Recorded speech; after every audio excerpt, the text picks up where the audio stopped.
Congratulations Potter people, welcome back to my channel. I hope you're doing super well, and if you're new around here then welcome. So in today's video I'm going to be giving you some tips and advice for the Harry Potter Studio Tour in London in case you're going soon or you're doing a complete marathon of Harry Potter Studio Tour videos before you go, like I do when I was getting excited. I went a couple of weeks ago now and my vlog and haul are also up on my channel. I will try to leave the link to those in the description down below so that you can watch them if you haven't already. And I did get a lot of questions about the Harry Potter Studio Tour and there were quite a few, too many to answer all of them at once, and so I thought I would make a separate sort of tips video as a lot has awfully changed. I went about this not even a year ago and an awful lot has changed. It's completely different now, and so I thought I would do some more updated sort of tips as the one that I did last time is completely out of date now. Hopefully you enjoyed this video and you find it useful, and without further ado, let's get right on with this video.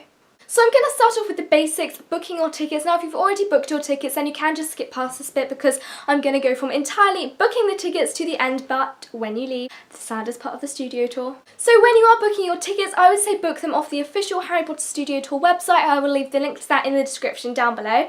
And I would definitely book them about 3 or 4 months in advance, maybe a bit more, it depends how prepared you want to be, but no later than about 3 months because they do sell out very fast. So if you want to go for a specific date like a birthday or something like that, then you should definitely book them quite a bit in advance because they do sell out very quickly and you don't want to end up being disappointed. Children's tickets are about £33 and children go up to the age of 16, and adults tickets are £39. When you get a children's tickets you also get one of these cool little like Harry Potter passports. I would show you mine but it's all the way up on my shelf and I can't be bothered to go and get it. I know, I'm a bad YouTuber. They're basically things that you stamp when you go around the studio tour and they're really fun to do, although if you are an adult and you do want one and they haven't already given you one, then you can just go up to one of the staff and ask, can I have a passport, because it is a really fun thing to do and they will give it to you because all the staff there are really nice, I just have to say. You can either get your tickets sent to you in the post, and I think it's about £4 for delivery, and they come in this really cool little envelope thing. It's a little like wallet, I know, which I personally think is worth it, but you can also get your little booking confirmation and you can pick up your tickets there from one of those little like kiosk things, I'm not entirely sure what they're called, or you can pick it up from the person that bag checks you. Talking of which, there's a lot of security around lately and I'm pretty sure it's there to stay, so it now means that you can't go to the studio tour just to go to the shop, which I think if you were particularly sneaky, you could do that before, but you can't do that anymore, which is a bit of a shame. And so, because when you go in, they bag search you and they do like all the sort of security checks, and so just be prepared for that if you're going. When you are travelling there, you can go by car or by public transport. When you're driving in, you do need to show your tickets or your booking confirmation as you're driving in, and then you can go and park whenever there are people there helping you decide where to park, and all parking there is entirely free, which is really good. And if you go by public transport, which if you do decide to do, the nearest train station to the Harry Potter Studio Tour is Watford Junction, and from Watford Junction to the Harry Potter Studio Tour they have a shuttle bus which is around every 14 or 7 minutes, I'm not entirely sure. And it's like a giant big bus stop, you can't really miss it. They have their own little like bus station and it's got Harry Potter plastered all over it, and Warner Brothers Studio Tour, like I say, you can't exactly miss it, it's quite out there. When you get on the bus they ask for your booking confirmation or tickets just to show them to you, and it's about £2 or £2.50 for there and back, I'm not entirely sure how much it is, but it's really cool. When you get on the bus they play Hedwig's theme, they have the little promo video, which I think is a really cool thing to do.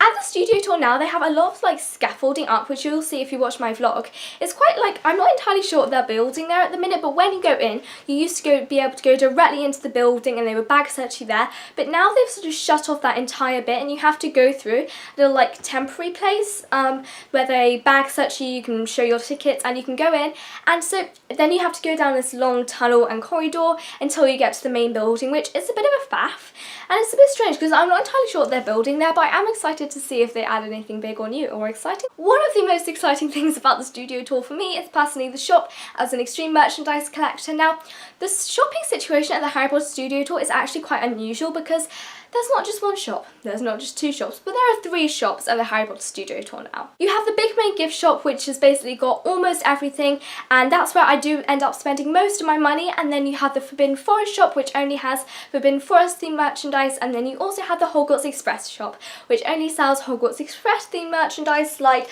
the snow globe I have on my floor from when I was filming a video about 10 minutes ago. If you want to get quite a bit of nice good merchandise, the thing I would say to do is when you go to the main studio tour, like go on their website, which obviously doesn't have all the merchandise on it, and also just watch a bunch of haul videos just so you can see what type of thing they have, and then maybe like write a list, decide how much you want to bring. I will say this, the Harry Potter Studio Tour gift shop is quite expensive as all this Harry Potter merchandise, and so I would be just like prepared and on deciding how much money you want to bring. What I usually do is I go to the main gift shop and get the things that I know I want first, and then people would say, oh, isn't that a bit annoying because you have to carry all your stuff around with you? Basically, they have a cloakroom when you come out of the Studio Tour gift shop. Right to your left, they have a free, entirely safe cloakroom where you put your stuff in, your bags, your coats, everything, and then they give you a ticket and then you take it away and you can get your stuff back at the end. Once I've bought all my main stuff, I will go around the studio tour, and when I get to the Forbidden Forest bit, I will buy a couple of things that I know I want in there, and then you can go also to the Hogwarts Express one and buy a couple of things you want in there. Now, you can't actually go back in the studio tour, so if you go to the Forbidden Forest one and you were like, oh no, I didn't really want that, and then you try to go back to the Hogwarts Express one or the other way around, you aren't actually allowed to walk backwards in the studio tour, so once you pass something, you can't go back, so just keep that in mind. The studio tour actually ends in the gift shop, which is actually really useful, so if you have any money left at the end and there's stuff that you were kind of thinking about, you don't know whether you should get or not get, then you can just finish off and finish your shopping in there. The one piece that collecting merchandise at the studios I just have to give you is, if you're in doubt about something, buy it, because whenever I'm thinking, oh my gosh, should I buy this, should I not buy this, yes, it's a bit of like, I don't really have this money, but I can always like save up for it later, and then basically when you're at the studio tour, if you're in doubt about something, just get it, because otherwise you will be regretting it until you next get to go. The food situation at the Harry Potter Studio Tour. Now the food situation is, you have a couple of different options. So basically when you go first into the studio tour, you have a cafe right to your left, which has sort of things like, there's a Starbucks, they have sort of like sandwiches, cakes, waffles, pancakes, stuff like that, and generally that's sort of cafe type food. And then when you go around the studio tour, halfway around they have a backlot cafe where you can buy butterbeer.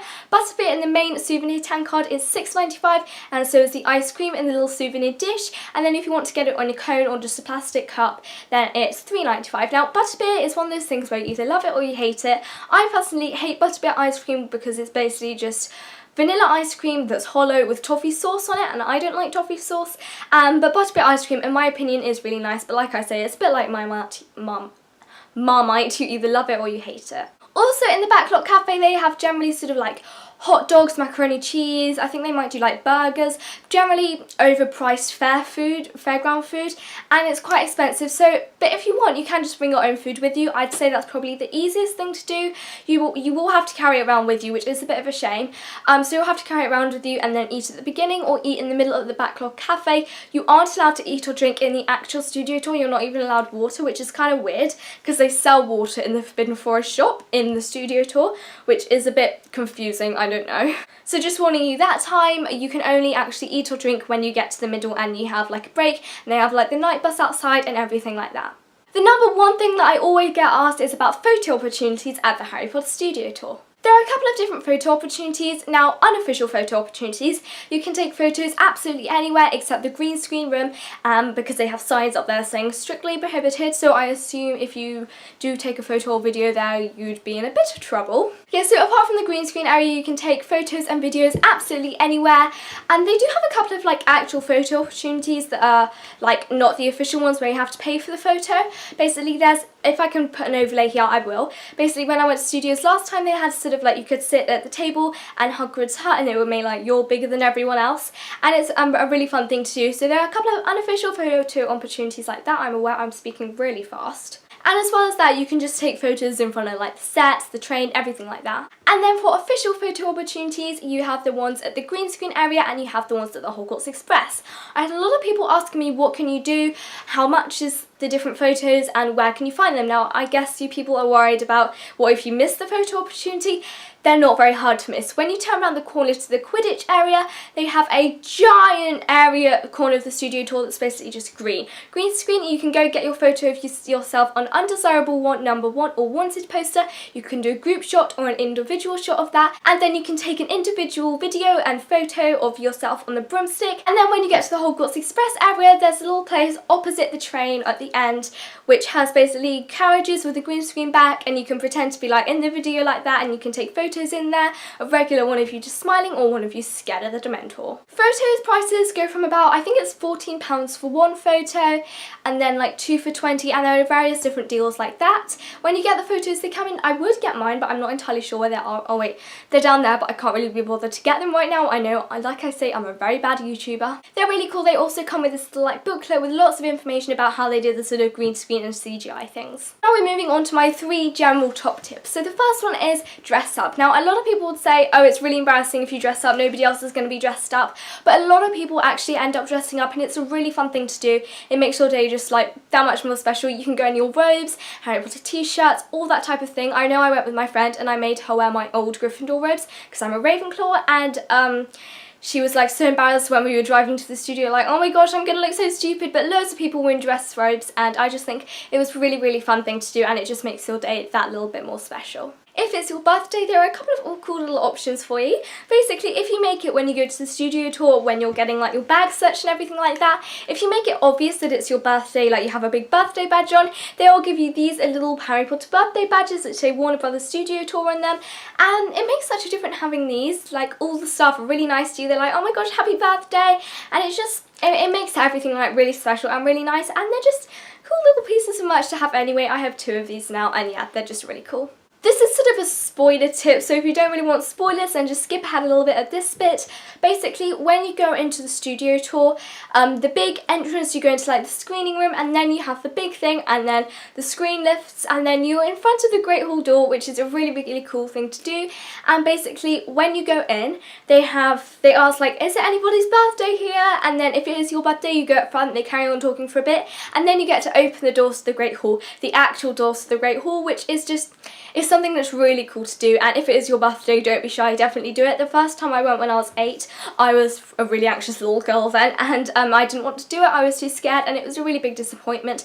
But the last 2 times I went for my birthday, I definitely did do it, and it was just a really fun thing to do. I guess if it's not your birthday, you could pretend it is your birthday. I mean, they don't ask for like proof or anything, and I have heard and seen people say it's their birthday and it's not actually their birthday, just so they can open the doors, but still, that is still an option you can do, I guess. My number 1 top tip for the studio tour is something that I personally never really follow when I go, and that's who you go with and how you go around. So basically, when I went with my 2 friends, yeah, they are my best friends, but when we were going around, they were sort of like rushing around and like just running around, and they didn't wait for me, and I didn't get to see half the things I wanted to see, which is a real disappointment. I missed my favourite like object, which is the Rowena Ravenclaw Source diadem. I didn't see any of the Horcruxes, which was really sad, and I'm still disappointed about that. So I think who you choose to go with is really important.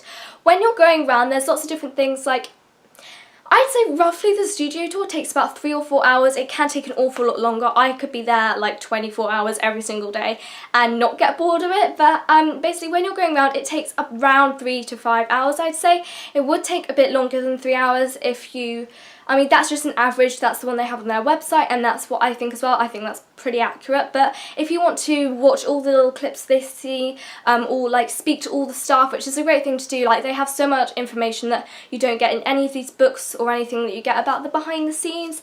And if you want to like do the things like learning to cast magic spells and making the broomstick rise to your hand, that's a really fun thing to do. Like, do absolutely everything, go everything in detail, because you can't go back and just stand there for a minute and think, I'm finally at the studio tour. When I get to the studio tour, I rush around, I'm so excited, I'm like, oh my god, I'm finally at the studio tour! And I just like run around and just like, and then I get to the end and I'm like, oh, come on, I just run around and I've missed everything. And that is why my number 1 tip is don't run around, don't rush it, just take your time, go around it all at the pace you want and slowly, and take lots of photos, videos, everything to make it like a really good day and you can remember it, because studio tour is an amazing place and it's far better than I could ever have imagined. So that was it for this video. That's all of the tips I can think of right now. When I upload this video, I'm going to probably think of about 10 more really good tips, but it's too late then. If you do enjoy this video, make sure to smash it a huge thumbs up, and if you haven't already and you are new around here, make sure to click the subscribe button down below. And also for everybody else, if you haven't already turned on my post notification bell, definitely do that because I'm a bit unorganised. I don't have a proper filming schedule, so just in case you don't want to miss any of my new uploads, then definitely make sure to do that. And without further ado, I will see you in my next video. I better go and start the revision I've been putting off all day.